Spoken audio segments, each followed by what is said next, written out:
you're asking people who want to help you to put on a blindfold, spin them around 4 times, put them in a different room, turn off the lights, and hit a dartboard 3 rooms away.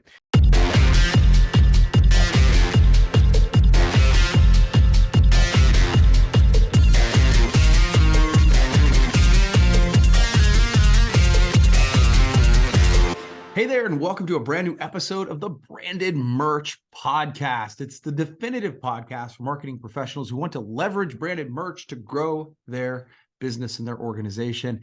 I'm one of your co-hosts, Kirby Hasseman, and joining me today and joining me as always is my good buddy from Brandivate, Bill Petrie. Bill, thanks for joining me, buddy. How are you doing today? Hey, Kirby, always great to be here. I'm doing great. Spring has sprung here in Middle Tennessee, Nice. and I couldn't be happier. So shorts are on. It's time to get some barbecue going, but everything's going great. How about yourself? I'm doing well. I'm a little jealous. I think spring is here on the calendar, but it's if spring is dreary and rainy, then it's here in Ohio. But I'm hoping for a little bit warmer, a little bit sunnier weather. But I'm doing well though, bud. Awesome. If it is your first time listening or watching the Branded Merch Podcast, what we do each week is Bill brings up a topic around the marketing world. We've talked websites, we've talked chat GPT, we've talked all kinds of stuff that are relevant to you in your marketing world. And then we have a topic around branded merch. So Bill, you lead it off. What marketing topic do you have for us today? Yeah, Kirby, I've been actually working with a couple of my clients on rebranding. Okay. And a component of that is coming up with brand standards. And it's always amazing to me that so many companies don't have a brand standards, either manual or online, or just they don't have a guidebook to help people. And so I wanted to share 3 reasons why you really should consider having brand standards, why they matter. And I'd love your input if you want to hop in on these. Sure. The first reason is honestly, most importantly, it maintains consistency. Yeah. You do not want to be wishy-washy with your colors or your font. It keeps your brand consistent and recognizable. And that's super important. If you're trying to establish a brand, you want your audience to understand who you are, what to expect time after time after time. And that's where brand standards can really, really help. Yeah, again, as you might expect, I totally agree.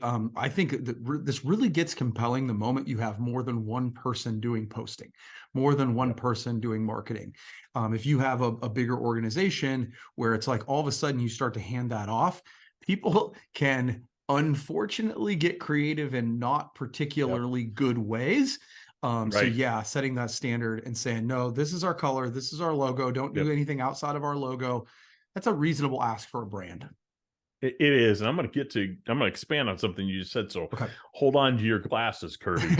All right, number 2, it provides a clear understanding of your brand, and that's not just for the designers in the organization. That's for everyone in the organization, so that they truly understand what your brand is, what it stands for, and how it communicates. So it's a great asset for new employees learning how the brand really communicates to your target audience. And you'd said it yourself, Kirby, as your organization grows, everybody is a brand ambassador. Every single person, I don't care what their actual job is, part of their function is to be a brand ambassador. If they don't understand your brand, how can you expect your end user clients to understand your brand? Yeah. And I think that I've heard you say, not on this podcast necessarily, but in other things we've done together, that your brand is not just your logo. So having your team, having your whole organization understand what that stands for and why makes them better brand ambassadors, so they can tell the story, so that all of a sudden you can get it out to the masses, for sure. And just yeah, absolutely. And to expand on that, your brand isn't what you think it means. Your brand is what your audience thinks it means. It's about the emotions it elicits when they see your logo or hear your name being said or think about the work you do. It's about the emotion that elicits. And the third one, Kirby, and this is where I'll get into a little bit about what you had said. It defines some rules, right? It defines rules very clearly. The logo usage, safe space, color palette, different topographies, all those things. A lot of people feel like, especially in the creative field, feel like a brand standards manual is limiting. That's limiting my creativity. And I would argue it does the exact opposite. It just tells you where the parameters are. So if anything, it should free you up to say, I absolutely can go this direction. I can do these things. So they help creators by ensuring all branding elements appear as they should. Yeah, and I'm a believer that constraints help creativity, not the other way around. Like if you don't know, like so many times people like, oh, you can do anything you want. Sometimes that's harder than giving It's paralyzing. yeah, somebody to say, okay, you've got this budget. Here's the target market. Here's what you're trying to do. It actually makes it much easier to create something Yeah. really compelling. So constraints actually help with creativity. So I'm a total believer in that. And there's a million more reasons I could tell you why a very simple 10-page brand standards manual matters. But I will tell you, if you don't have one, take the time and burn the calories to create one, because it will help everybody really understand who your company is, what your brand is, what it stands for, and communicate it to your audience. And that's my marketing topic today, Kirby. I tell you, I love it. And I just want to say, like, I want to sort of call myself out again. We very recently created one for Hasseman Marketing. After all these years, we didn't have one, mainly because it was one or two of us that were creating a lot of it. And the moment at one point, somebody else did something for us. And I looked at it and I was like, I don't like it. That's not. Yeah. And after that moment, Dustin Haywood in my office sat down and did, as you said, burn the calories to put it together. And I was like, oh, we, went through hey, here's our color. Here's our complementary color. Here's this. Here's the fonts we use. All that stuff. And it was like, oh, cool. Right. Now I don't have to make that decision every time. And so it's really helpful. But I will tell you, as someone who does work with a lot of clients and do a lot of creative work for them, it's stunning to me, because the first thing I ask in a kickoff meeting is, please send me your brand standards. And I'd say 4 times out of 5, they don't exist. And Wow. so, so you kind of have to establish those on the fly. I love it. Well, and I'd say, again, if you do that, then you're ahead of the game with most people based on what you're saying. Absolutely. And this should lead right into what you're going to talk about. Yeah, because when we talk about brand and merch, there are people who do it really well, and then there are people who struggle. And I think what we wanted to talk about today are some mistakes that we have both seen people and organizations make when doing branded merch. And sort of like we just did here, Bill, I'll throw them at you. Sure. And you jump in and give me your take on whether you agree, disagree, or expand upon it. So number one, the number one mistake I see people make when doing branded merch is they simply don't ask, they don't think about who it's for, the specific audience that it's for. And I think that is a huge mistake that I see over and over again. Thoughts? I just saw this today. Couldn't agree with you more. Kirby and I are in a forum where a lot of promotional products professionals ask each other for help. It's a really uplifting community where they ask, hey, I have a client, they're looking for this. Can someone help me here? I'm kind of in an impasse. But the person asked, I need 40 products for a sales meeting, $30 to $40 range. And I wrote, and it's exactly what I would say is, you're asking people who want to help you to put on a blindfold, spin them around 4 times, put them in a different room, turn off the lights, and hit a dartboard 3 rooms away. You can't do it, because it's fine. It's for a sales meeting. Is that sales executives? Is it internal sales? Is it online sales? Is it sales outside sales? Is it sales support? What is it? So who is it? What have they done before? What is the goal of this? Who are they selling to? What are they selling? Products or services? What kind of organization are they? Are they a not-for-profit or for-profit? Understanding who the ultimate recipient is of that promotional product is so key to a successful campaign. And it's the most overlooked question that people should ask. So absolutely, Kirby, couldn't agree with you more. Yeah, I love it. And thank you because I agree. And it's the easiest question. It's the one that should be the first one we ask, and we don't do it. So that's number one. And I think sometimes clients, by the way, do that because they think they know, and then they think the people that they're working with know. But not always, because some of the finer detail really makes a huge difference. So the number two mistake I see, and this is something that you and I want to give credit where credit is due. A guy named Bobby Lehue is the first person I heard say this. They don't consider what they want the recipient to feel, right? Branded merch, when done well, elicits an emotion. And so many times we're just willy-nilly with, okay, I've got this much to spend. I'm going to get some stuff and put a logo on it. Well, what's the goal? And so what do you want the recipient to feel? What do you say, Bill? I agree. It's very similar to what I spoke about with your brand standards. Your brand elicits an emotion.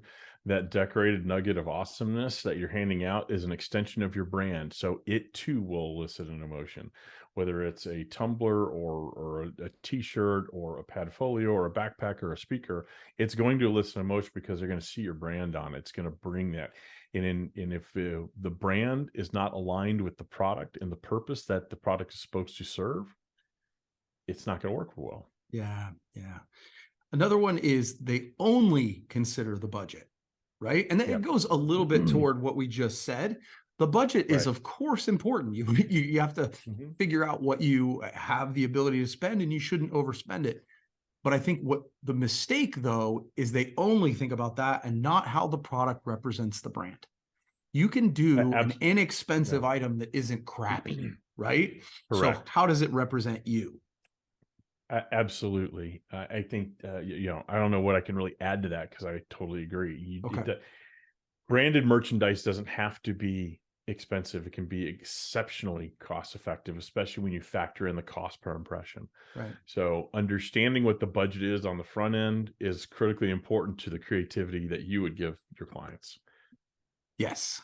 And to that point, kind of leads kind of my next one is when I see campaigns or just, hey, I bought some stuff and it didn't work. One of the reasons is because they're not targeted.